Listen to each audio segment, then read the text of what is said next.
Graça e paz do Senhor Jesus. Estamos aqui mais um dia para continuar a nossa gravação da Bíblia toda. Já são quase 600 capítulos que eu gravei até aqui, né? E em breve nós vamos terminar, né? Daqui uns 2 anos, eu acredito, né? Mas amém, né? Porque a palavra do Senhor é infindável em sabedoria, conhecimento. Tem muito o que falar. Cada capítulo nos ensina alguma coisa, então a gente não pode pular nenhum, porque todos são muito importantes. E aqui nós estamos em Jeremias 22. Mais uma vez, Deus dando instruções a Jeremias para que ele descesse até o palácio agora do rei de Judá e que ali mandasse uma mensagem. Ele diz: ouça a palavra do Senhor, ó rei de Judá, tu que te assentas do trono de Davi, tu e teus conselheiros e teu povo que passa por essas portas. Então, a mensagem tinha uma direção, a mensagem tinha um destino, e era para os reis e para todo o povo, principalmente o rei que governava naquele dia, naquele momento, né, que era o Jeoaquim, uma pessoa muito desobediente ao Senhor. Assim diz o Senhor: administrem a justiça, o direito, livrem o explorador das mãos do opressor, não oprimam e nem maltratem o estrangeiro, o órfão, a viúva, não derramem sangue inocente neste lugar. Só isso.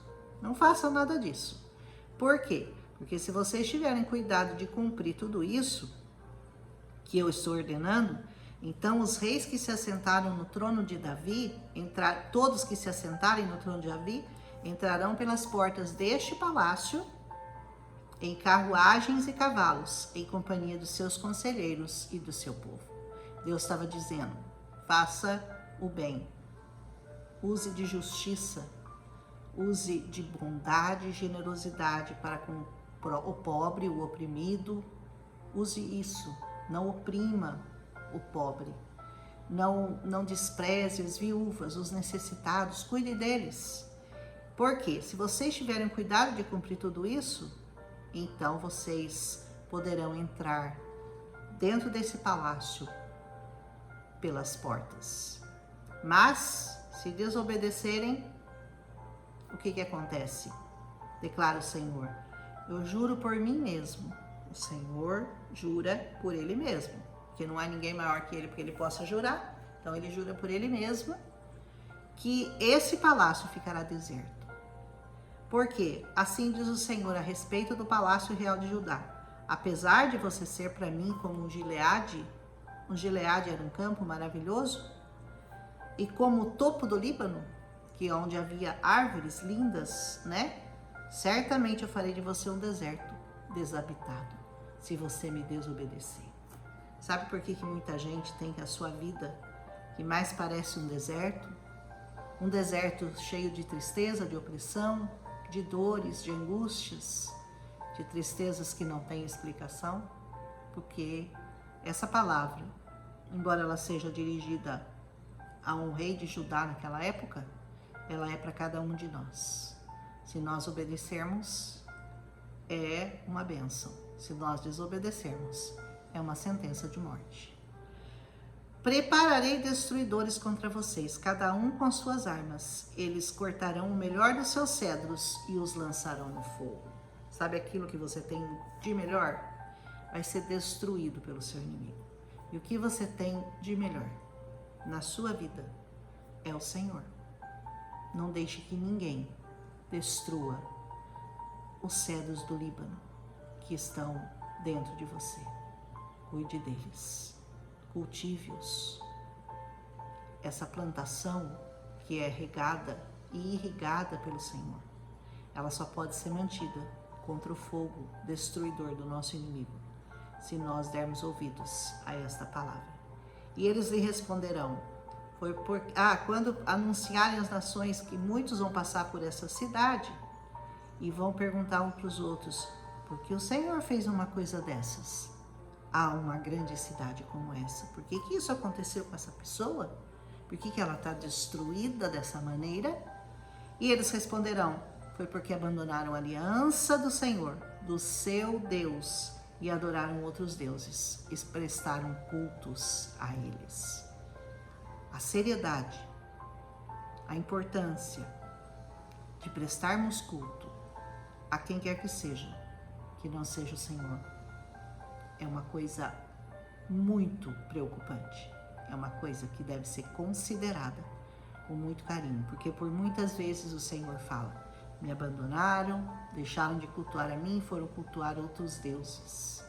Foram dar glórias a deuses, a deusas, não sei a quem, não interessa. Mas se você não der toda a sua honra, todo o louvor, toda a sua adoração ao Senhor, esses males certamente lhe sobrevirão. Ele diz: foi porque abandonaram essa aliança do seu Deus e adoraram outros deuses. Não chorem pelo rei morto, não lamentem a sua perda. Chorem amargamente, porém, por aquele que está indo para o exílio, porque jamais voltará e nem verá a sua terra natal. Ele já estava proclamando que eles seriam presos, que eles seriam levados para o cativeiro, para a Babilônia, porque assim diz o Senhor acerca de Salum, o rei de Judá, o sucessor de seu pai Josias. Josias foi um bom homem, viu? Lembra que o rei Josias era honesto, era reto, mas o filho dele não, que partiu desse lugar, ele jamais voltará.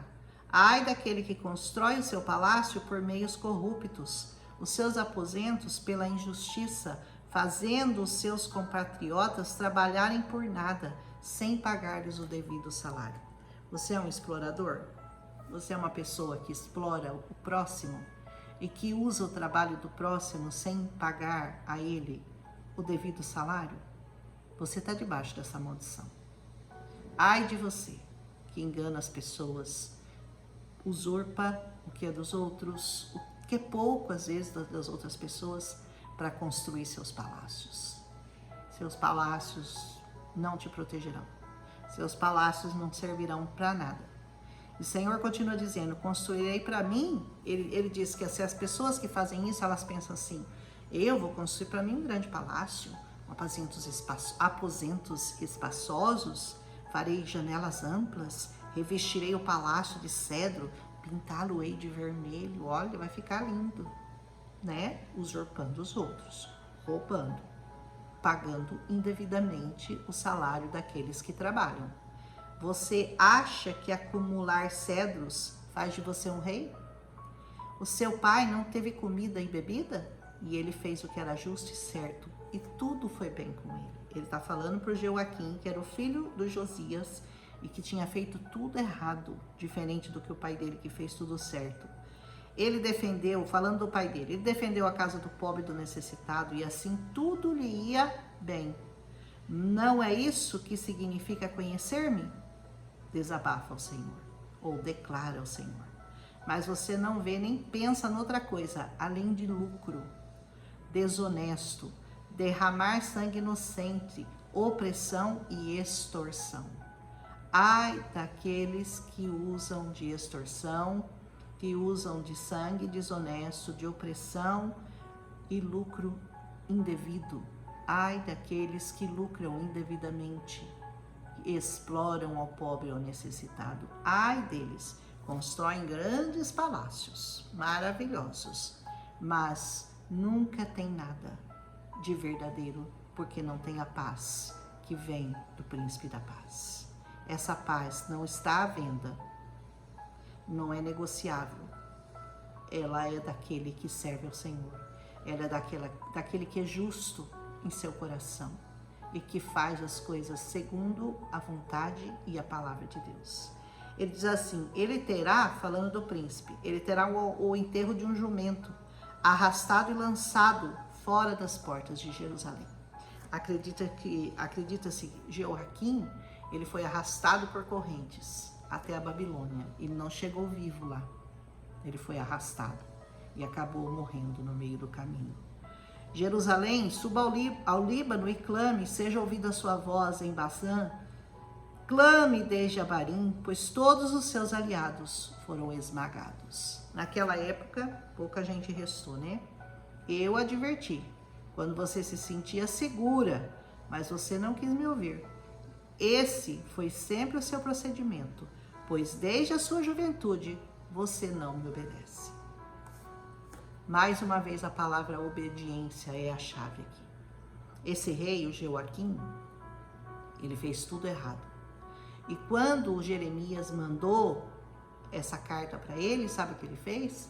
Ele leu a carta na frente da presença de todo mundo e foi jogando no fogo, assim. Rasgava um pedaço do pergaminho e jogava no fogo. Rasgava outro pedaço do pergaminho e jogava no fogo.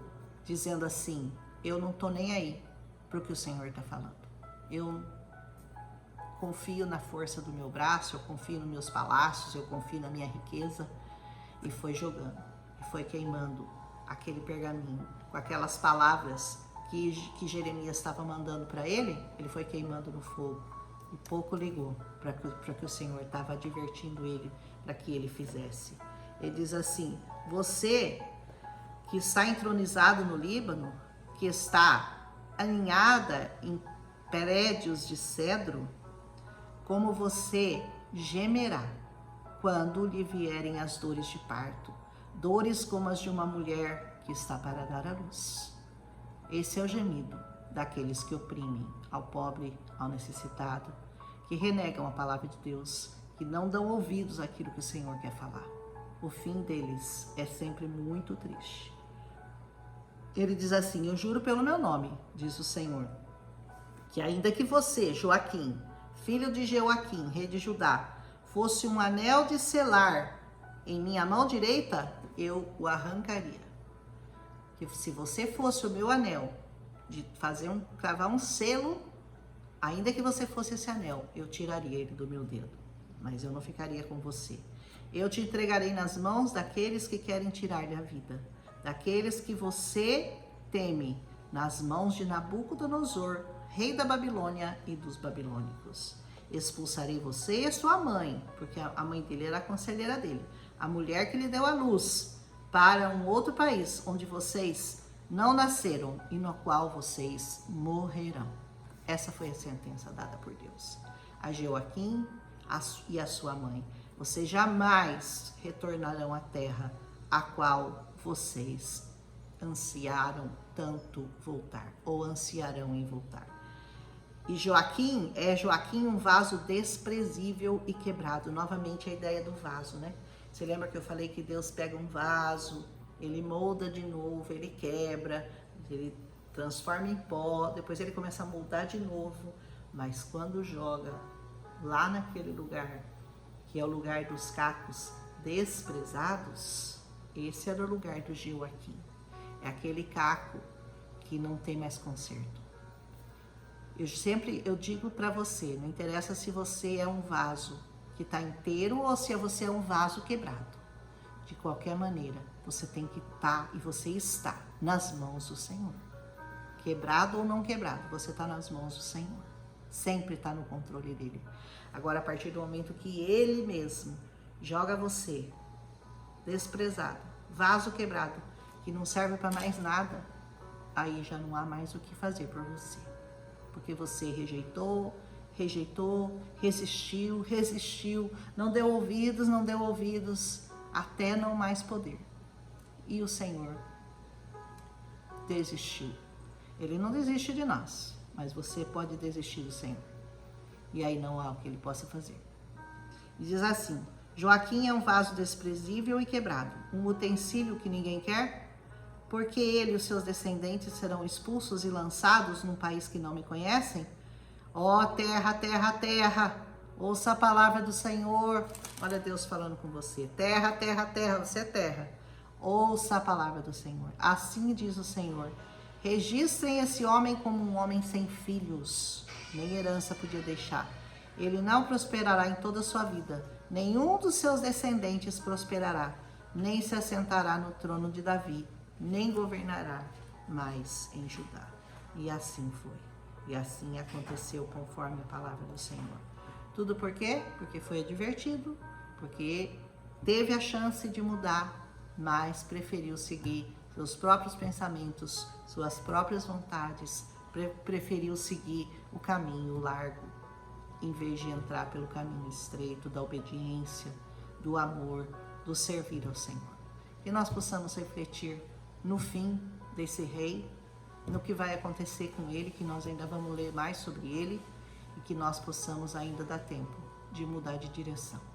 Eu sempre falo isso, sempre termino falando em todos os capítulos, ainda dá tempo de mudar de direção, de se prostrar ao Senhor, de render-lhe honras e glórias, tudo que ele merece, tudo que ele é digno, ele é o único digno de receber toda a honra, toda a glória, todo o louvor. Não sobra honra para mais ninguém, não sobra glória para ninguém, não sobra louvor para ninguém. Toda a honra e toda a glória ao Senhor Jesus. Um abraço em Cristo Jesus. Até amanhã.